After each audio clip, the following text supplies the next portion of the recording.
instead of remaining separate, and instead of Israel remaining separate and remaining sanctified and set apart unto God, they became like the world. They brought the idols of the world into Jerusalem, into the temple. As God said, there's no remedy. Okay? So, Israel was supposed to be the center, like in the days of Solomon. People were coming to Israel to hear the wisdom of Solomon. Okay, that's the way it was supposed to be. Didn't last very long, but that was the way it was supposed to be. In the kingdom, it's going to be like that. The world will come to Jerusalem. I know it doesn't look that way right now. But that's God's kingdom is an everlasting kingdom.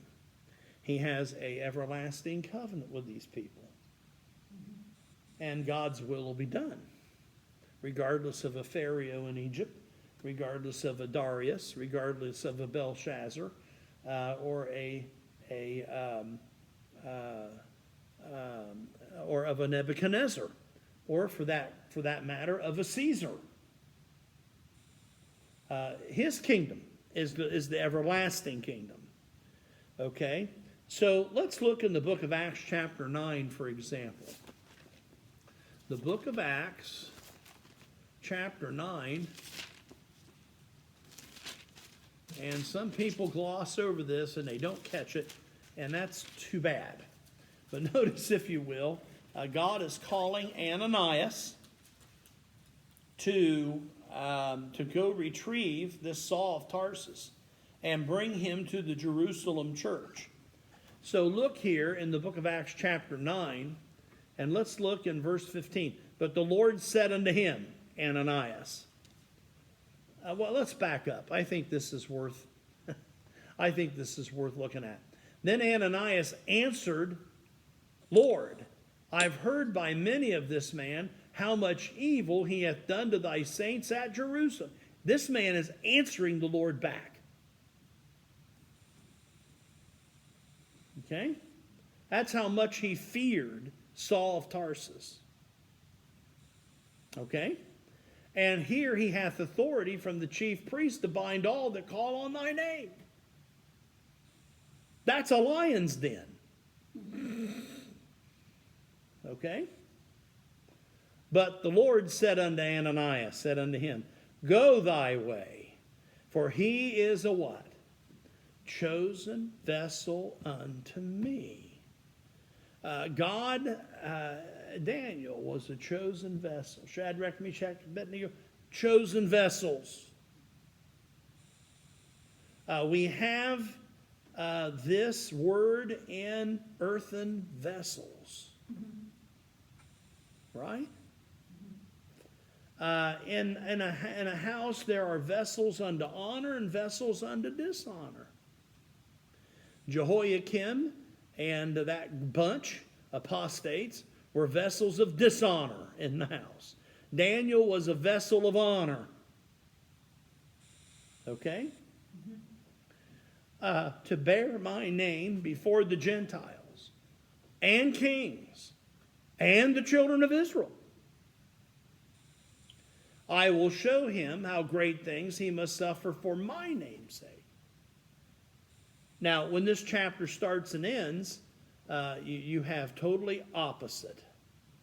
It was Saul of Tarsus that was breathing out murder against every Christian that ever lived and was causing the great persecution and suffering of God's church. Now, at the end, what's he going to do?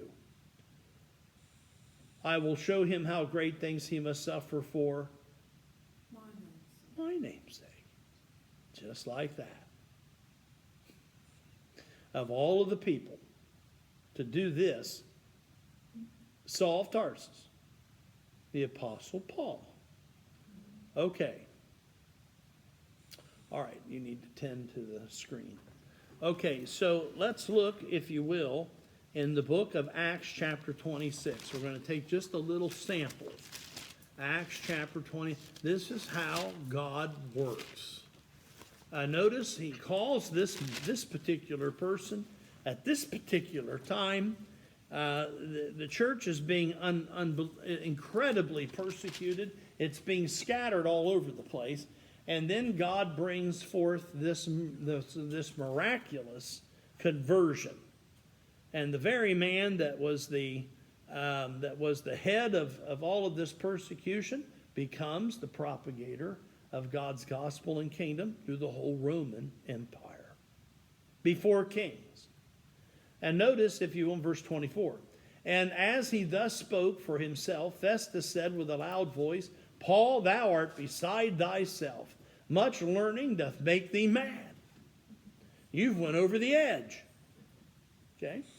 And he said, I am not mad, most noble Festus, but speak forth the words of truth and soberness.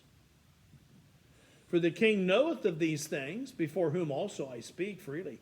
For I am persuaded that none of these things are hidden from him. For this thing was not done in a corner. Hey, this wasn't done, we didn't hide it. It's been done right out in the open. How could you not know? And King Agrippa, believest thou the prophets? I know that thou believest. Then Agrippa said unto Paul, almost thou persuadest me to be a Christian. Now, I've had several commentary readings on this. Some say this was a sarcastic shot. Okay, that since Paul's giving him what for, he's giving him a sarcastic remark back. Others believe that no, Agrippa might have been under conviction. I'm not real sure, because the word Christian back there is not used like it is today. Even all the politicians are Christians until they seem to get in office. That word Christian was a name of persecution back then. There was also another phrase, the way. What Jesus taught his disciples must have become the center of their preaching, and they called the Christians those of the way. But whenever you see Christian used in the New Testament, it always is linked with suffering and persecution. Okay? But nonetheless, and Paul said, I would to God that not only thou, but also all that hear me this day were both almost and altogether such as I am, except these bonds. And when he had thus spoken, the king rose up, the governor, and Berenice had they that sat with him. And when they were gone aside, they talked between themselves, saying, this man doeth nothing worthy of death or of bonds. Then said Agrippa unto Festus, this man might have been set at liberty if he had not appealed unto Caesar. He made a big mistake. If he had just not used that Roman citizenship thing, he wouldn't be going to see Caesar. Okay? But that wasn't God's plan. No. It was God's plan for Paul to go to Rome. Mm-hmm. And by the way, he was getting things done effectively under his 2-year house arrest in Rome. Mm-hmm. You can read about that in the book of Philemon. That was one instance. Mm-hmm. He met with the Jewish leaders in Rome. Gentiles were saved in Rome. Mm-hmm. Okay? So you see how that God can use a vessel, okay, like a Daniel, like a Saul of Tarsus, Paul the Apostle. We can't run around and say, oh, this person can't be. This person, I remember years and years ago, well, it wasn't that many years ago, they decided to make me a supervisor at this crazy plant. Didn't even tell me I was one. That's just how secret that was. And we had this man come in, and it's one of those kind of guys where you look at him and say, oh, this is trouble. And his name was Bob, and that's all I can say. And he was from Delaware, and Bob wasn't too smart. I had to fill out his application, and had to sit with him and say, no, this is what this means. This is what that means. And I thought, this is just going to be awful. I don't know what we're going to do with this guy. And we had all these other fellas, and of course, naturally, they gave Bob to me, of course. And so I thought, this is never going to work. he'll quit in 2 or 3 days, and that'll be the end of it. I'll be done. So, no, and I did. I put a little extra on the first night. I remember later, all those that came and went. But old Bob was always there. Most biggest, ugliest guy you ever saw in your life. And there wasn't a job the guy wouldn't do. That made it kind of nice. And I learned that there were some disabilities and some problems, and he only trusted certain people. And that was it. If he didn't trust you, it had nothing to do with you. For some reason, he decided to trust me. Okay. And I went to the boss, and I remember telling the boss, because the boss was there that night, I said, we can't work with this guy. He can't read, he doesn't listen, that's not so bright, and all of that. And about 6 months later, when the boss gave me a job to do at that particular place, he said, Ted, you're going to have somebody work with you. Who? I said, I'll get Bob. He said, oh, really? I said, yeah, Bob. I can depend on Bob. If Bob says he'll do it, he'll do it. And then he reminded me of that first night. Do you remember what you said about Bob? He says, you can't judge the book by its cover, Ted. And so I got fooled on that one, fortunately. Okay, he became our most reliable worker and most plausible fella, and only because he felt he could trust someone. Made all the difference in his world, yes. You can't judge what God may do. He may take a Saul of Tarsus, and that might be his chosen vessel to bring the gospel to the Roman Empire.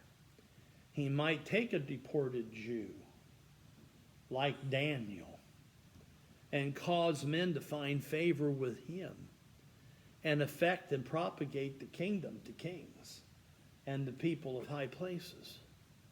You might find that. I found that true with Daniel Kambuli. I'm still teaching his daughter, who's teaching children in the land. And I didn't know it for years, but they were in the court of the king. I didn't know that for a long time.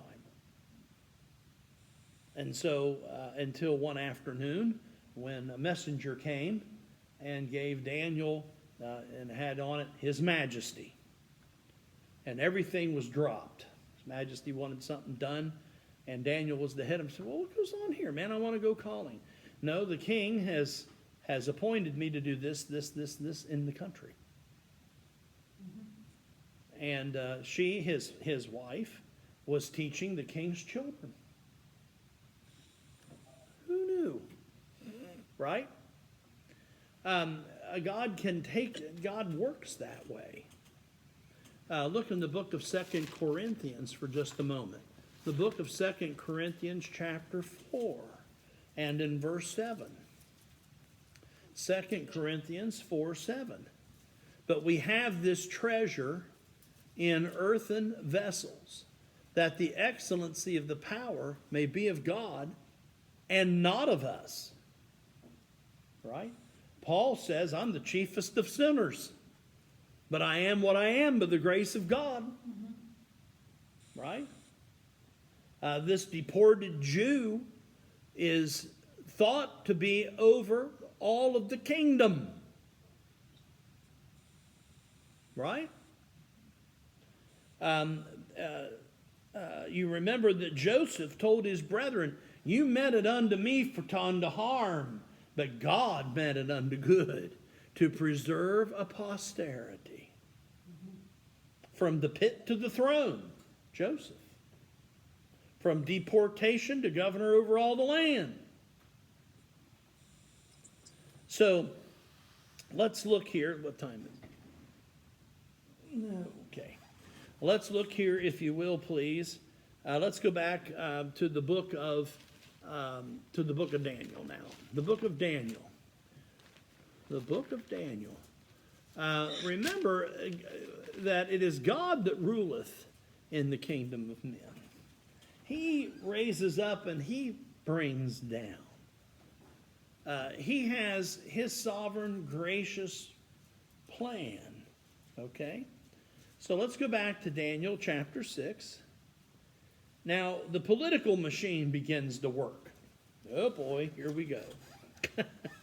It's kind of like studying the book of Acts, right? Paul would go into the synagogue. He would preach the gospel. The Jews would kick him out. The Gentiles would give him all kinds of support, honor, and praise.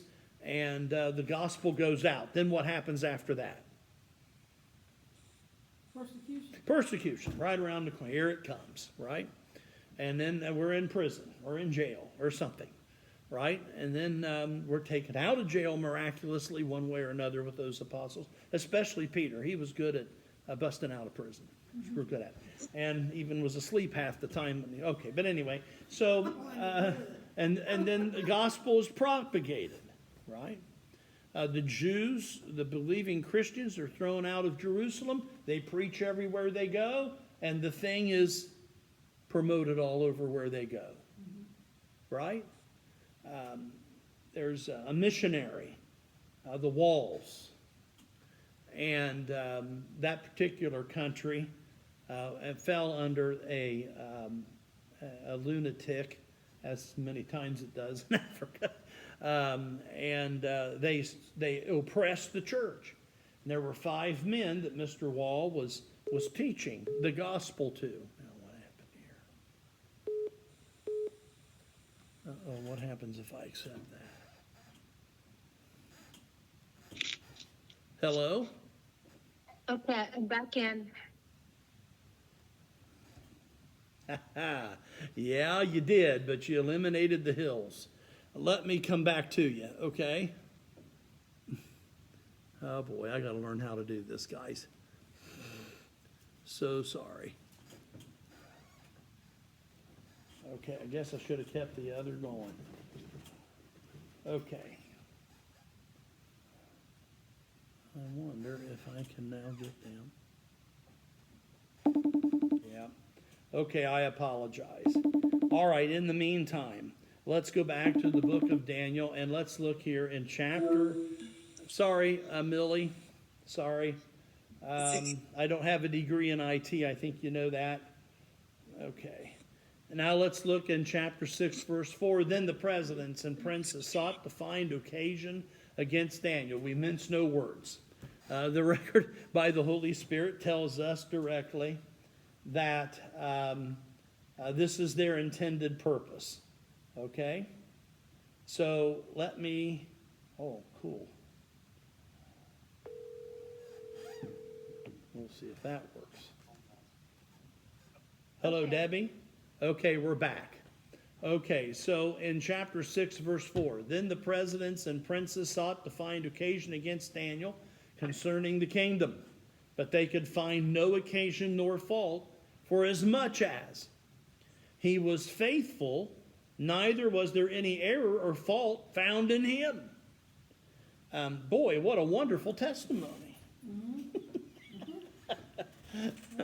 Here's their intentions. They can't find a thing. I'm sure they were looking too. It should sound familiar to you. Look in chapter 3 of Daniel, chapter 3, and in verse 8. Wherefore at that time certain Chaldeans came near and accused the Jews. They spoke and said to the king, Nebuchadnezzar, O king, live forever. Thou, O king, hast made a decree, and every man that shall hear the sound of the orchestra, I'm going to save myself a minute, and all kinds of music, shall fall down, worship the golden image, and whoever falleth not down and worshipeth, that he should be cast into the midst of a burning fiery furnace. And there are certain Jews whom thou hast set over the affairs of the province. They're just having some fun with this, aren't they? O king, have not regarded thee. Well, that's not true. But they're, hey, they're going to put some little extras to this and make it personal. They serve not thy gods, nor worship the golden image which thou hast set up. Then Nebuchadnezzar, in his rage and fury, you see what they did. They wanted to motivate the king against these three. Okay, that's what they're trying to do here. That's what they're trying to do here. Let's look in verse 15, though. Look in verse 15. Now, if he be ready, and you remember the king offers them a second chance. He didn't have to do that. Right? Mm-hmm. They had already disobeyed it. He got witnesses. That's it. Into the furnace you go. So there was some kind of relationship here. Mm-hmm. Okay? Look, we're going to bring the orchestra back. We'll do this all over again. You get your second chance. All right? But if you worship not, you shall be cast the same hour into the midst of a burning fiery furnace. And who is that God that shall deliver you out of my hands? Whoops, he went too far. Okay, he mocks God. Shadrach, Meshach, Abednego answered and said to the king, "O Nebuchadnezzar, we're not careful to answer thee in this matter. We're not going to be cautious about this. If it be so, our God, whom we serve, is able to deliver us from the burning fiery furnace." We want to set the record straight. No, our God is able to do that. "And he will deliver us out of thine hand, O king." Now, how they meant that, I'm not sure. Mm-hmm. I think they mean either way, they're going to be in God's hands. Yeah. Right? Mm-hmm. But if not, be it known unto thee, O king, we will not serve the gods nor worship the golden image which thou hast set up. By the way, we really don't care. We're not doing it. Okay. Commandment number 1, thou shalt have no other gods before me. You're not to bow down to other gods. They're not going to do it. Now, these troublemakers, they had a wonderful time tattletaling on these three. See? That's what these guys were looking for. They'd done it once before.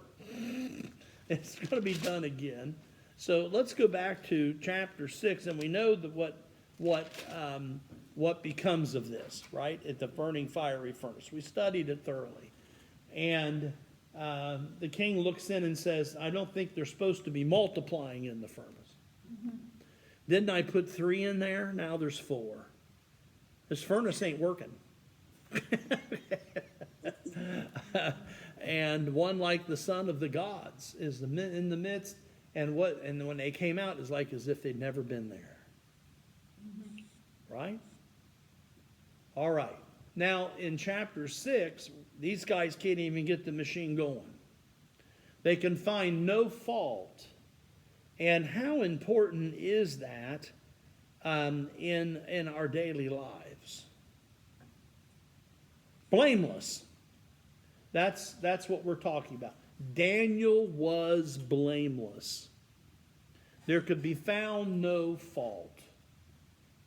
Okay? Look with me, if you will, in the book of Luke, chapter 23. Because I want to dispel a notion that's become a common practice. And hey, if we do what's right and our lives are all right, there should be no persecution. It should be pie in the sky, all blessing. Really? Look in Luke chapter 23. Oh boy. Luke chapter 23. Let's look, in verse 6. I'm going to read it quickly, though. Luke 23:6. When Pilate heard of Galilee, he asked whether the man were a Galilean. And as soon as he knew that he belonged unto Herod's jurisdiction, he sent him to Herod, who himself also was at Jerusalem at the time. And when Herod saw Jesus, he was exceedingly glad, for he was desirous to see him for a long time, because he had heard many things of him, and he hoped to have seen some miracle done by. Okay, he wants a show put on. Then he questioned him in many words, but he answered him nothing. And the chief priests and scribes stood and vehemently accused him. And Herod with his men of war tested him with contempt and mocked him and arrayed him in a gorgeous robe and sent him again to Pilate. And the same day Pilate and Herod were made friends together. Now that just doesn't happen. Okay, in any other time. For before they were at enmity between themselves. And Pilate, when he had called together the chief priests, rulers of the people, said unto them, Ye have brought this man unto me as one that perverteth the people, and behold, I, having examined him before you, have found no fault in this man, touching those things of which ye accuse him. No, nor yet Herod, for I sent you to him, and lo, nothing worthy of death is done by him. What goes on here? I will therefore chastise him and release him. Well, actually, that's not right, is it? Hold up. What happened to due process and justice? Do you chastise innocent men you find no fault with? Well, you would think, right? Okay. For of necessity he must be released, one of them at the feast. They cried out all at once, saying, Away with this man, and release unto us Barabbas, who for a certain sedition made in the city, and for murder was cast into prison. We'll take a murderer and a rebel to the state, but we want Jesus crucified. There you go. Why? No reason. There's no fault found in him. All right, Pilate, therefore, willing to release Jesus, spoke again unto them. And they cried, saying, Crucify him, crucify him. And he said unto them the third time, Why? What evil hath he done? I find no cause of death in him. I will therefore chastise him and let him go. And they were urgent with loud voices, requiring that he might be crucified. And the voices of them and of the chief priests prevailed. Satan can enter a lot of people's minds at the same time. I would think so. Now we know from Acts that it was the what? Predetermined counsel of God. But Peter doesn't let them off the hook, does he? Ye with wicked hands. He holds them accountable for the part they did, right? Okay, so you can see how we have here the kingdom of God and the kingdom of men. That's the issue.